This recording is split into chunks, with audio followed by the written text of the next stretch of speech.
Hi, welcome to the Careers Unfiltered podcast with Mentoria. You may know your dream job, you may know your dream career, but do you know what goes on behind the scenes in your chosen career path? Have you been able to separate the glamour from the reality in your career? Do you know the good, the bad, and the ugly in your career? Most people walk into their careers without having any idea in terms of what really happens in that career, how to crack success, how to get the right job, how to grow in the career. Don't be those people. Get the ins and outs of your career path through some of the best subject matter experts and industry professionals that Mentoria will bring to you on the Careers Unfiltered podcast. All right, everybody. Hello and welcome to Career Talks with Mentoria, and a very good evening. My name is Joanna Teresa, and I'm very much delighted to be the host for today's webinar.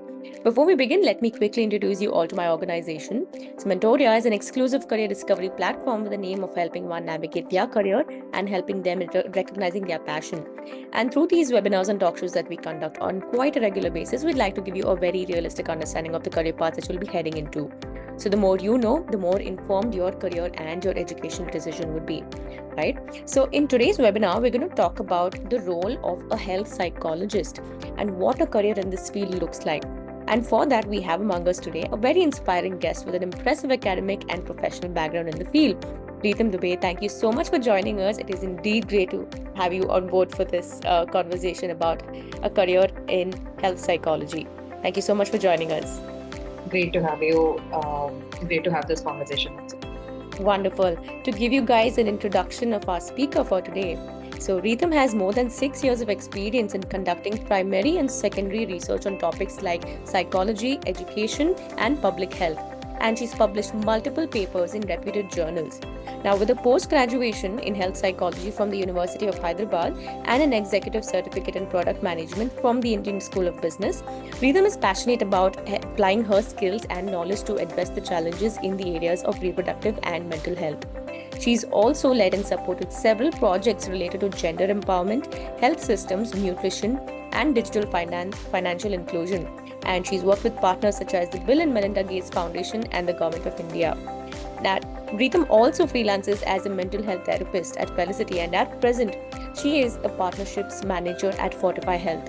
Again, Ritham, thank you so much for generously giving us your time, and can't wait to, hear about your story, what inspired you, and dive deep into this path of health psychology.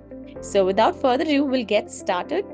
Before we dive right into the nitty-gritties of this field, we'd love to hear from you, Ritham. What inspired you to get into health psychology? I'm sure there must be some story behind that. So I was always interested in health. I was always interested in medical sciences. So before this, like any other conventional middle class family, I was coming from an expectation and an ambition to make it in the medical sciences.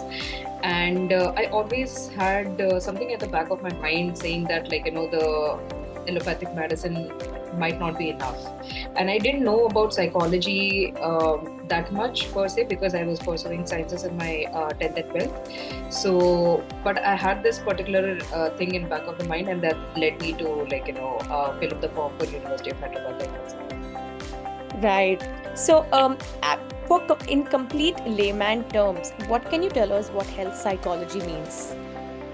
Right. So basically, anything related to psychology has to do with understanding mental well-being and behavior of anything living. Usually, we refer it to human beings. With regards to health psychology, it's mostly approaching health condition, the physical, the consequences of mental health affecting the physical health, and approaching it from a very from the lenses of positive psychology, because in contrast with other branches of psychology, we approach it like the health psychologist approach it from a place of where we want to improve the quality of life of the patient and the caregivers. So it's all from a very positive angle, more than seeing them as a bunch of symptoms. So that's how health psychologists basically approach it. Right. So Is there any difference between health psychology and clinical psychology? Because there seems to be, some sort of branching when it comes to psychology, right? So to clear the air and to lay the foundation for this conversation, can you help us understand if there's any difference between clinical psychology and health psychology? Definitely. So, as I was saying just now, it's just an extension of that. The main difference between clinical psychology and health psychology is basically the way they approach health and behavioral sciences. Clinical psychology approaches more from an angle of symptoms that is listed in DSM. DSM is like our dictionary of mental health symptoms. So they see a person from an angle of whatever symptom they are going through, and they their approach and their therapeutic take on that is how to reduce those symptoms or how to address those symptoms. Health psychologists, on the other hand, see a potential of a patient or a potential of a caregiver, and ways to work on enhancing those potentials. So it's more from positive angle than from reducing the symptoms of anxiety or depression or anything. We see that it is a side effect of working on their potential. The anxiety will anyway be dissolved, that will go away. So yeah, that's the difference between the approaches. Right, understood. And besides psychology, based on your profile, you're also a business management professional, right? So very curious to understand, how did business management, in what way has that helped you become a health psychologist? So I like to start that with just being a rebel has always been in my blood. So I was always a very curious rebel. I wanted to explore everything and anything with regards to academics. So after doing my 5 years of post graduation in health psychology, I was determined to just pick up one skill set and then build my career on it, rather than pursuing psychology only post my graduation. And that's where I kind of landed into different domains and also business management, because I was at the cusp of changing my career from research, academic research, to actually consultancy. And for that, the domain required me to have some kind of a business knowledge. Not coming from a business family, it just pushed me in a way to acquire more knowledge and skill set that I could learn from the course that I pursued from ISB. So just I would not say jack of all trades, but master of none is something that I have fought to fought against to establish in my career. I wanted to do everything, and I wanted to be at the the best I can do it, the best place I can do it. So I wanted to show that regardless of whatever education background that I've. So that's how I found my transition from the enthusiasm from just changing my career from psychology to more than just academics. I wanted to just turn it into something that would make me not just focus on the domain itself, but also the product and the services side of it. So even if just extending a sentence on this, basically my enthusiasm from changing from academic research to business management was more coming towards seeing the impact. So I've always been moved to watch the impact that I can have in my career. So after seeing that research is not to say anything bad about it, but research is limited to the publications and evidence generation and all those things, but the impact is very subtle, and I was very restless at the time to see the impact in front of me, and that's where I joined the consultancy firm, which pushed me to pursue business management. Right, I think that's a great approach, because you get to explore everything, provided you have that curiosity to go ahead and explore, right? Yeah. Great. So, coming to the educational trajectory, right? So we know that there's BA in psychology and BSc in psychology. But my question to you would be, what would be your recommendation or suggestion for aspirants out there who want to pursue health psychology, starting from grade 10, grade 11 and 12 is where they need to choose between science, commerce, and arts. So from that point on, followed by a bachelor's degree and perhaps even a master's or a PhD if required, can you give us, an educational walkthrough pathway to help them better understand what pathways they can explore? Surely. So after 10th, basically is where we need to a little bit get some idea about where we are headed. If someone wants to pursue psychology, whether that's BSc, I'll just come to that part later. But first of all, I think pursuing humanities just makes it very easy. The transition becomes very easy. However, if someone needs to pursue BSc, they need to have some kind of a background in sciences. So biology helps a lot. And I think regardless, I have taken MYBC in my 11th and 12th. So it was maths with bio. And so I wanted to switch it from sciences to humanities. So the switch that I experienced in my integrated masters of sciences and health psychology from University of Hyderabad was not very drastic, because I had some kind of background with biology. So I think if someone wants to experience now coming from I just take a minute to explain the difference between BA and BSc. BA is more just in very layman terms, it would be more theoretical. It would be more it would be more theoretical. BSc would be more applied, and you can do much more experiments when you're pursuing a BSc in psychology. You are also much more, I think that's my experience of it. Subjective experience might differ, but you can also get more exposure with regards to research skill sets. Research skill set goes for both BA and BSc, but BSc is more scientific and requires biology as one of the subjects that you have pursued in your 11th and 12th. Right.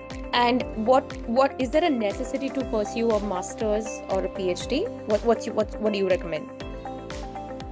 I think my personal opinion about it would be just if something drives you to learn more about the subject, and if you relate with that subject a lot more theoretically, I think pursuing it in an academic sense for masters and PhD really makes sense. We do need very good academicians in psychology in India. That being said, I feel one of the most unexplored area in psychology is the application of psychology in different domains. So that's what I wanted to do with my career, because I wanted to take some research skill set from the psychology degree that I've taken and apply it in different sector, education sector, health sector, consultancy, business, and all those sectors. So I wanted to explore that. That is a way to go. You can also go towards the academic part of it if you feel that you're very much, if you like the subject a lot, if you really relate with the theory part of it a lot. Right. And you mentioned about the applications point of view, right? So what domains of psychology can one explore besides health psychology? Oh, there are many. So there is applied psychology, behavioral psychology, there is clinical psychology, social child and development psychology. So there are many fields as such. I would love to talk more about it if there is anyone. Right. So in terms of health psychology in specific, would there be any new age courses that one can look forward to exploring? Apart from pursuing bachelor's, I'm assuming at this. Right. So since the approach of health psychology is more towards positive psychology, so any courses from positive psychology would really help a health psychologist or aspiring health psychologist. So positive psychology has it's basically in layman terms, in very common terms, it's study of virtues, character strength in an individual. So it includes spirituality, includes study of flow, mindfulness and all those things. So learning positive psychology side by side health psychology would help in that. Right. And if you were to talk about any universities, would there be any top three universities that you'd like to recommend in India or abroad, if anything that comes at the top of your head right now? Okay, so I think UCLA has good, health psychology course, and after UCLA, I think University of Pittsburgh also has good health psychology course, internationally speaking. Um, Oxford University and other universities also have good courses in health psychology or part of health psychology. In India, I feel apart from University of Hyderabad that offers a full-fledged course on it. I think Christ University, Apollo University is one of the two universities that's on top of my head right now that offers health psychology. Right. And any specific entrance exams for someone who's looking towards health psychology? Are there any entrance exams?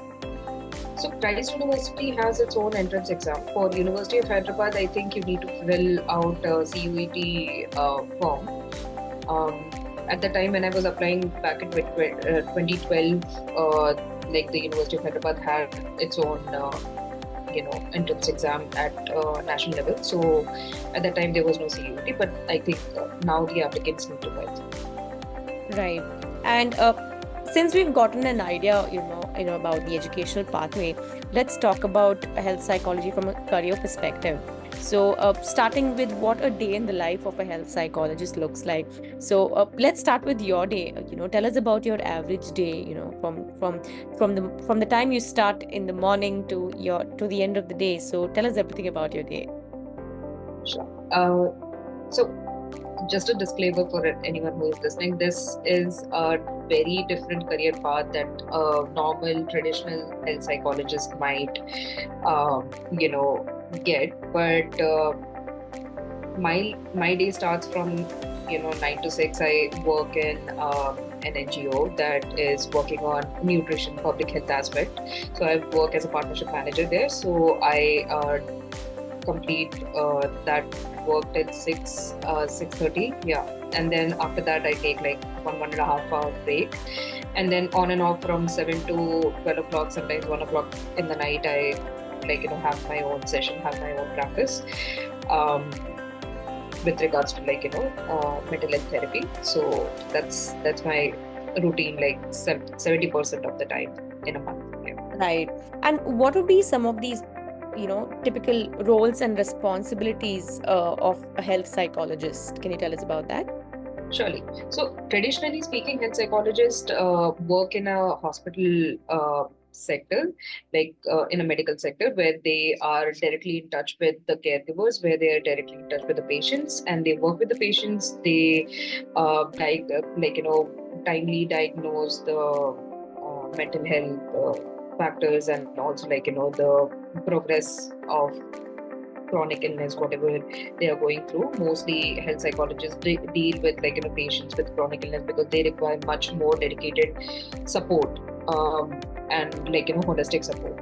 So they are mostly working with physicians, they are mostly working with nurses, and time and again they provide counseling services. They provide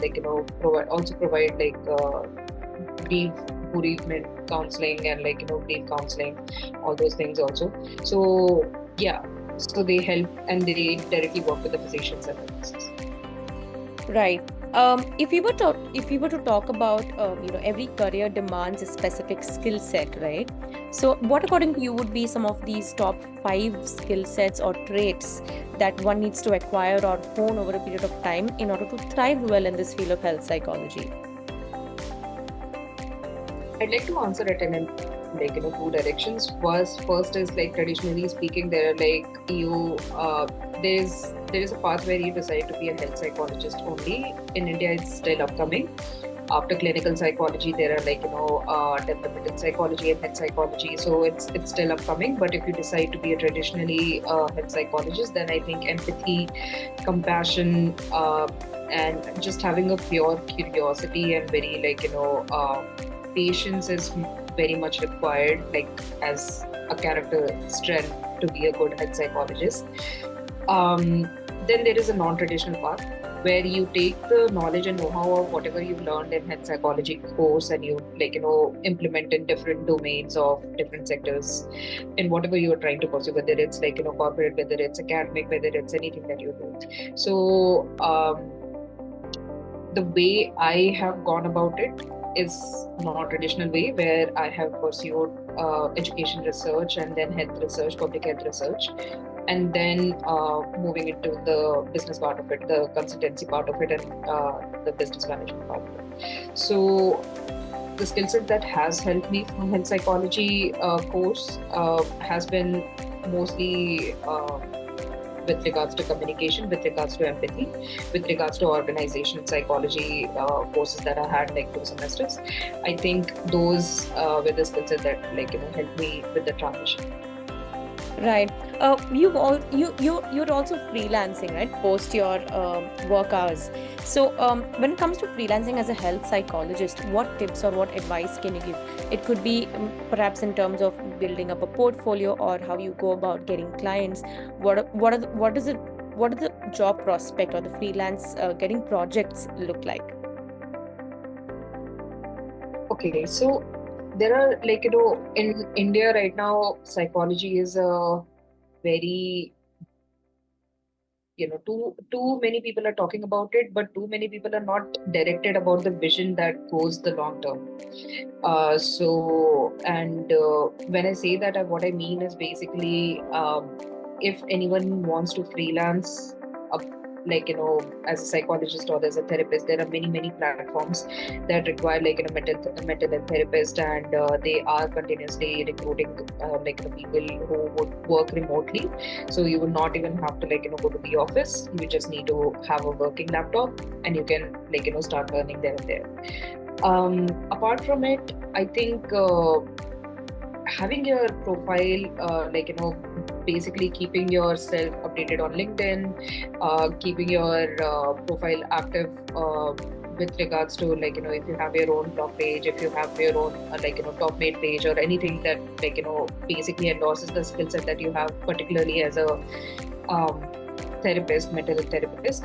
I think keeping that up to date and regularly posting about your content and about your niche is something that is going to bring more client to you, because everyone is searching for either they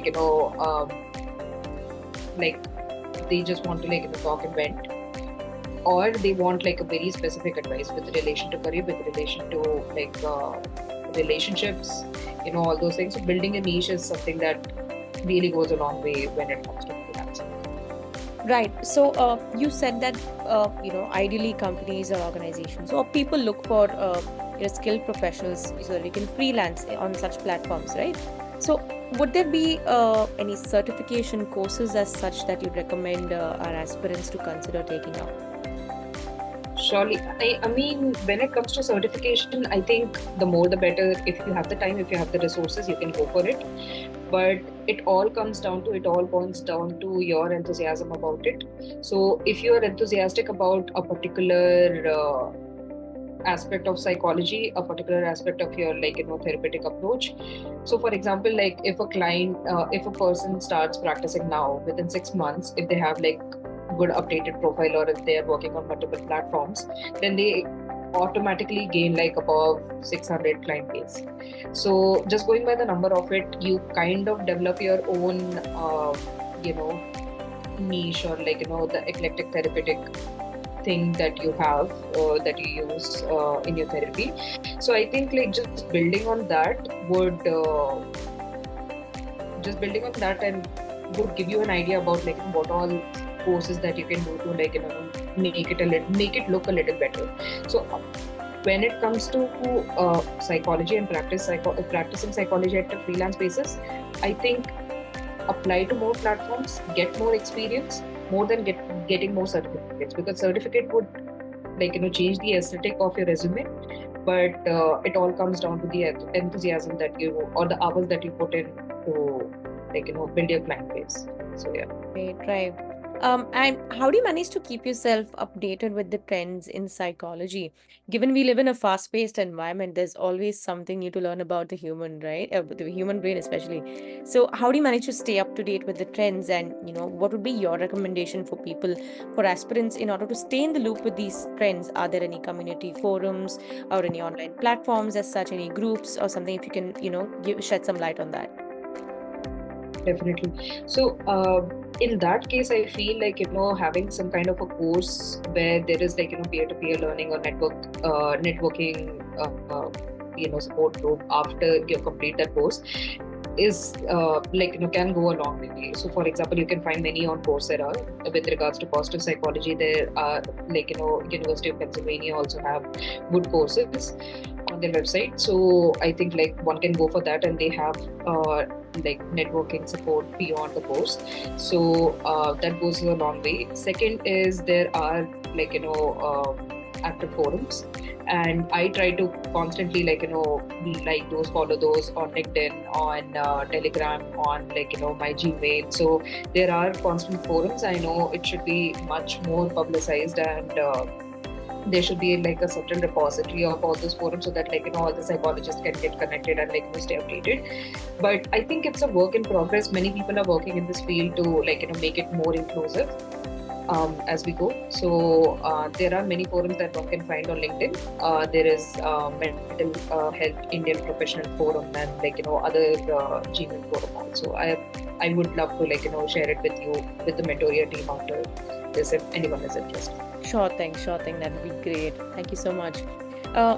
Coming to some of the common myths and misconceptions about this field, there are two things that I'd like to bring on the table, and we'd love for you to help demystify this or provide some more clarity on this. So health psychologists are known to practice mostly in hospitals. To what extent do you think is that true? I think it's 100% true. Health psychologists traditionally do work in hospitals. They do work with physicians and basic health providers to basically support the treatment plan, and also provide a holistic treatment to the patient, not just the physical aspect of it, but the behavioral health aspect of it. So yeah, that's 100% true, traditionally speaking. Not traditionally, as I've mentioned before, there are many skill sets that you can derive from the course, and then use it in different domains. Right. And also, health psychologists only treat patients with chronic mental health conditions. So there is a cost-effective side of it. I'm not sure if I'm using the right word. Please excuse that. But when it comes to health psychology or health psychologists practicing in hospitals, it is more cost-effective for the hospital or for the organization who is providing a holistic treatment plan to anyone who is suffering for a long time or is being admitted for a long time, to have a health psychologist dedicate their time and effort on providing that holistic service. So I think from the business angle of it, it's very I think it's true from a business side of things, but I don't think they just restrict to only chronic health patients, but anything that translates from mental health to physical health. Any problem, any anxiety, any kind of symptoms, mental health problems manifesting from mental state of mind to physical state of mind, physical state, is where health psychologists basically come in. But yeah, business side of things, it is true. Right. I'm also pretty sure that, as health psychologists in the industry, you're often faced with a lot of challenges, right? Because every career, end of the day, as much as, there's a grass is green side, but it's also important to address a couple of challenges so that aspirants know what they are, getting into or what they can expect when it comes to challenges. So what would be some of these challenges, maybe 2 or 3 challenges that you've commonly come across, if you can address those as a health psychologist? Sure. So not very happy saying this, but since everyone should be in the know, health psychology is very upcoming in India. It's something that people are very curious about. So if you traditionally choose to be a health psychologist and get employed in a hospital, then managing our expectations with regards to how much is that going to go a long way. For example, like when I had an option of being the health psychologist in a hospital, um, that would at that time was not paying as much as like me pursuing anything in the research field. So comparatively, if we have like if a person has a lot of dedication, a lot of attachment towards practicing health psychology traditionally, I think they should not, like, money should not be a factor, employment should not be a factor. They should just go for it and, like, bring the enthusiasm to the table, and any hospital would be, like, grateful to have them. However, if they don't find, like, traditional ways to practice health psychology, they should not be disheartened, because community psychology and public health, behavioral public health is very upcoming also, which with in the aspects of research and the aspects of, like, it translating into something of a consultancy or being a generalist more than being a specialist. So that also is a side where people can explore. Right. Thank you so much for sharing that, Ritam. So if we were to talk about a career trajectory, what does the career progression or look like? Maybe in terms of progression, in terms of promotion levels or something, if for someone to climb the professional ladder in this field of health psychology. There are different ways to go about it. It's very branched. So if one has to go in an academic direction, I think, like, pursuing your bachelor's, master's, and right now I think even master's is not necessary to pursue PhD is the way to go. Clearing NET exam, UGC NET exam, and all those things is, like, way to pursue your academic interest in psychology, health psychology per se. When it comes to, like, non-academic approach of it or application part of it, I think going to a hospital and just seeing if they have heard about, like, health psychologist, or even if they have, like, just endorsing what you can bring to the table, the skill set that you can bring to the table, supporting their treatment plan, and, like, providing a holistic treatment plan is something that you can, like, obviously explore if you are interested in practicing in just hospitals. And in hospitals, I think, like, having a PhD is also, like, going to go a long way even if you're practicing. So that will obviously, like, determine the pay band that you are given even if you're practicing. So traditionally speaking, these are the two branches that one can look at. Third aspect is you learn whatever you want to learn from health psychology, and then imbibe, like, the public health aspect of it or community health aspect of it, and then, like, transition into something that is a little different from practicing health psychology in hospital, but is still in an organization setup. So, for example, I did, like, apply my research skill set in at NCRT in education research. And then my transition to Indian Council of Medical Research, I did bring in a lot of skill set and a lot of knowledge that I gained in the health psychology course in public health, and I got an opportunity to publish papers in public health also. Right. And if we were also to talk about switching careers, now let's say maybe somebody has taken up an engineering degree, or is a working professional in the IT industry and decides to switch careers into health psychology. Is there a possibility to switch to health psychology? If yes, then what would be your recommended pathway to go about this? So if someone is a working professional already, I think they should first of all go for any distance learning course or any open university that is offering course in psychology. They should have some beginner level knowledge of what are different branches and schools of thought in psychology. After completing their graduation is where they would have some kind of an idea about, like, whether they would want to further specialize into some aspect of psychology, like organization psychology or clinical development psychology, or just, like, take the learnings from whatever they have learned in the bachelor's and then applying it for other, like, work in their particular domain itself.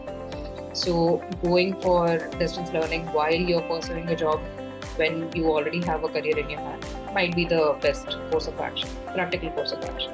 Right. And even if you're doing distance learning, so I'm assuming that you need to do the bachelor's degree, right? Yeah. Right. All right. Thank you so much for shedding light on that. Coming down to one of the most popularly questions, if I may put it that way, would be in terms of a pay scale to get an idea.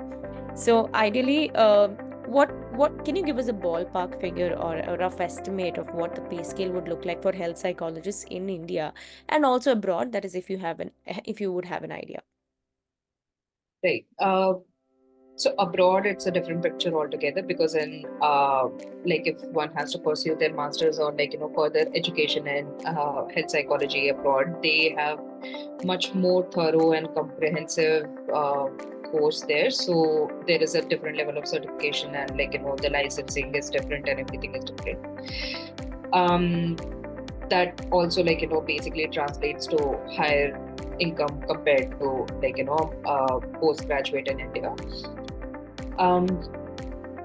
It's a tricky question. If I have to speak traditionally, how much a health psychologist done, I'm assuming that they have done their post graduation in their field. I think they're paid starting from 15K to around 35 to 40K per month, based on the skill set that they bring and how they are able to negotiate the payback for themselves. Yeah.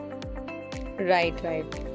So I think now if you're up for a quick rapid fire Q&A where I'd ask you a question and you could perhaps answer it in a line or two, that'll be great. So it's mostly going to be quantifiable, so you don't have to you can take your time, no worries with that. The first one, giving a shot on this, is 3 rewarding aspects of working in health psychology. Flexibility. It's a very compassionate area of working, and third is there is innate satisfaction when it comes to helping people. Right. And what would be 3 reasons why you think why someone should consider a career in this field? Just one reason. Okay, so if you really like to talk to people and if you really like to relate with what they are telling, if you're a good listener, if you're an empathetic listener, health psychology is a good fit for you. Right. And what would be some of these maybe 2 or 3 in-demand careers or areas to explore within health psychology, given it's a niche field and it's on the rise right now? Can I know a little bit more about this question, because I think I kind of answered it earlier, but I just wanted to know if it is a little right. So within the domain of health psychology, would there be any other besides being a health psychologist, any other careers that one can explore within health psychology? Right. So once you have done your graduation, mostly post graduation in health psychology, you can change into any field of psychology based on your interest. You can take up developmental psychology, you can do another post-graduation degree in that, you can do MPhil in your clinical psychology. Many of my friends are doing that. You can also go into any other field that's related to social sciences or humanities, that is social work. Many of my peers are doing that also. You can also like me, you can take one skill set and basically take different skill set of whatever you have learned in your health psychology course and explore different domains. Like education research, there is educational psychology, there is other public health, behavioral sciences, and all those things. Apart from that, you can also be a generalist, or optimize whatever you have learned from organization psychology as a generalist and be a consultant in a consultancy firm. You can get into corporate sector, so you can do that as well. Right, absolutely. Thank you so much for getting on board with this one, the rapid fire round. Coming to understanding what the future looks like, right? Where is the future headed? What does the field of health psychology look like 5 years from now? Given that I'm not traditionally pursuing health psychology, but I am in touch with people who are doing it. Plus, I've been in this field for on and off about 7 years. I think in the next 5 years, especially like country like India would really need a lot of health psychologists. Um, but this is with the caveat that we it's this is something that we have discussed in our classes when I was when I was in the university and I was utilizing this uh, approach of basically how I can develop a career beyond psychology. So this was an ongoing debate in my classroom that if the for example, if a medical curriculum can just include a chapter or a semester of health psychology, then people would not need health psychologists. But that's where the other part of the debate also comes, where including when the medical approach is very reductionist, it's based on symptoms and everything. Clinical psychologists can relate to doctors more than health psychologists. They would need a human touch of the medical aspect also. So I think health psychology in the next coming 5 years would we would need a lot of professionals in this field, but with the limitation that they are flexible enough with their skill set to be applied in different domains and different settings. So if you are pursuing health psychology, please be very wary of going into too niche of it, unless and until you are too determined and too enthusiastic about developing into the health psychologist that anyone from the India refers to. If you're very enthusiastic about the subject, please go for it. But mostly you should be flexible with your academic background, flexible with your skill set, that you can apply to hospitals, you can apply to a clinical background, you can apply to even schools. You should be very flexible in the coming 5 years. I think flexibility is something that would be a innate task from any health psychologist. Right. So I think if we were to look on the bright side of things, this is pursuing health psychology would kind of open gates to more opportunities. It will allow you to be more flexible, right? Definitely something that has given me that kind of flexibility. One of the first thing that I think I have mentioned, pursuing health psychology, is something that has opened doors for many domains in my life. Right. Wonderful to know. So when we talk about technology and advancements, right, given right now, I think post-pandemic, everything's gone virtual. So even people take up online therapy sessions as well, right? So besides the virtual conversations that people do, what ways or in what way has AI or technology made an impact on health psychology or psychology for that matter? Or what would be some of the latest technologies that are being implemented in this field? This is a very great question. Actually, something that anyone from the contemporary world can relate to. I've recently gone through some memes or some stories. I don't know what was it, but people are getting counseled by ChatGPT, and that's the funniest thing that I've heard. If AI can mimic empathy, I think humans should be very scared. And anyway, the point being, the AI coming into a field like psychology, I think the total I don't think any AI or any technology can completely mimic empathy. They can obviously tailor such responses that feels a little bit more empathetic, but a gradual dynamic empathetic approach that comes with a lot of training is something that is still reserved with the psychology aspirant. So I think AI is I don't think it would invade so much into psychology or the therapy part of it. Humans would still need humans to interact and feel better. But on the other side of it, I have got an opportunity to interact and talk to and also participate in different tech and upcoming the app environment of mental health.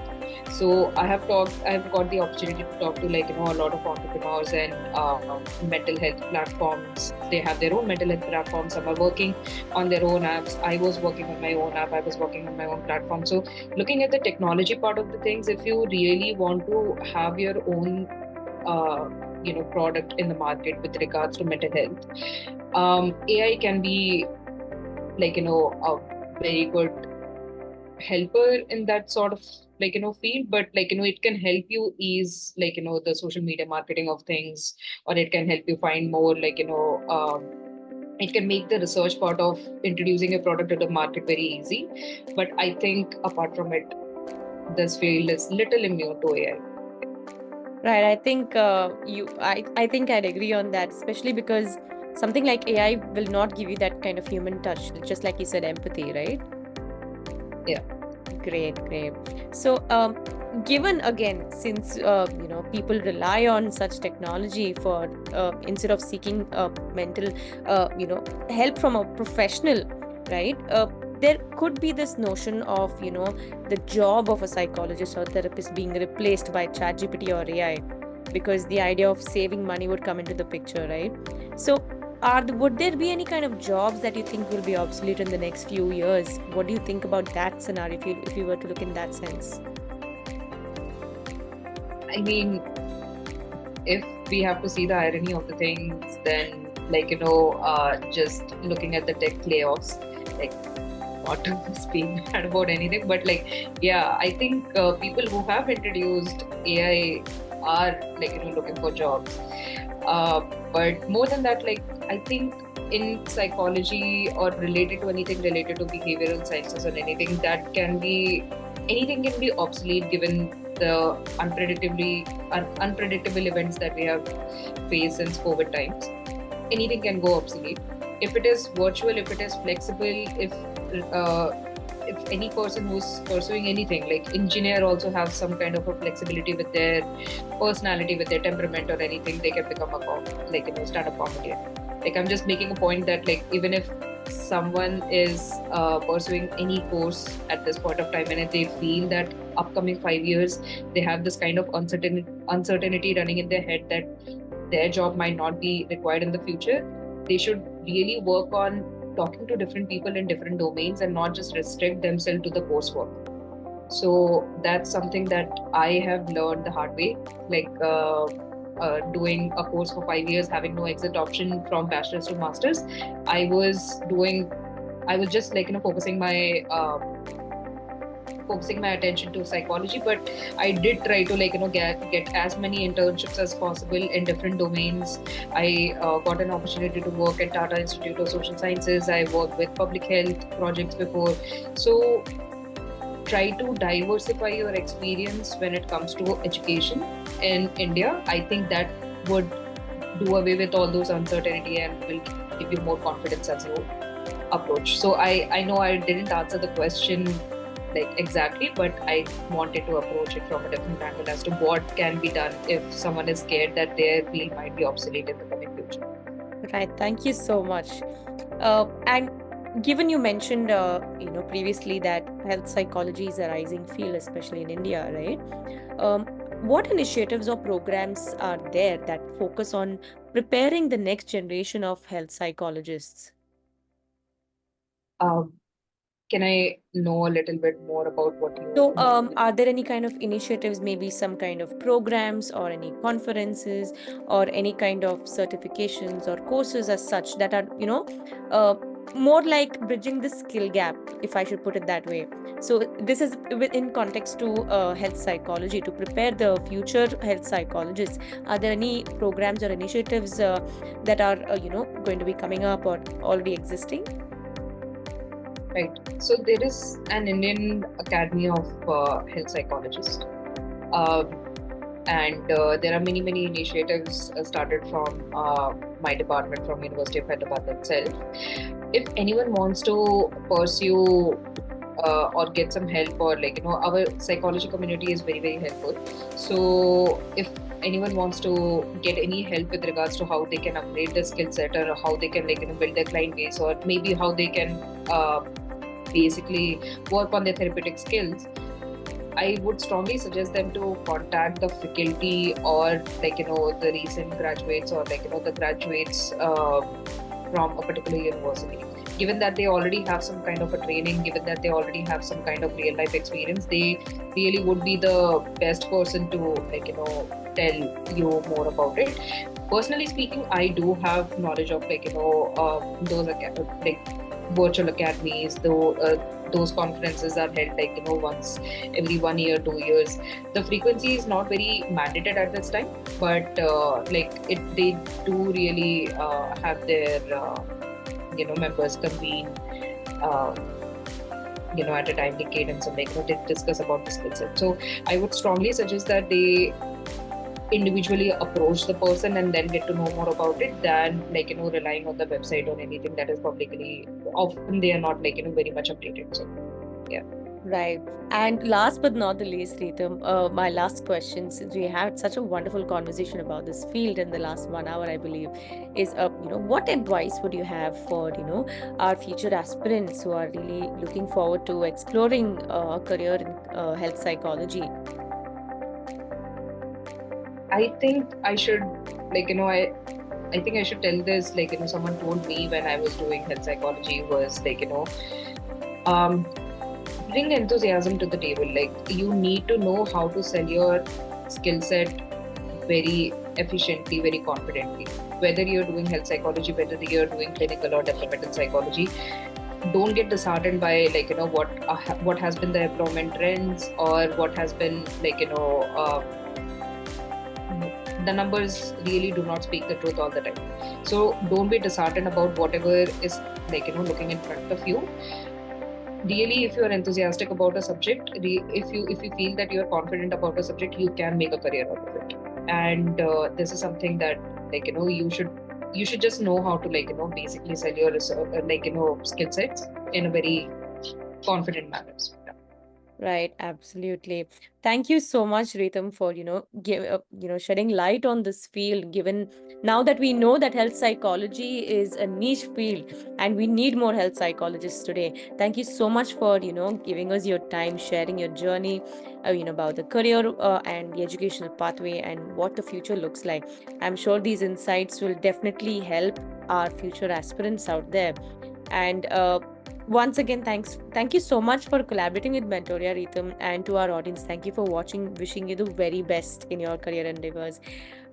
We'll hoping to stay in touch with you soon. We'll keep you posted once the webinar is up on our channel.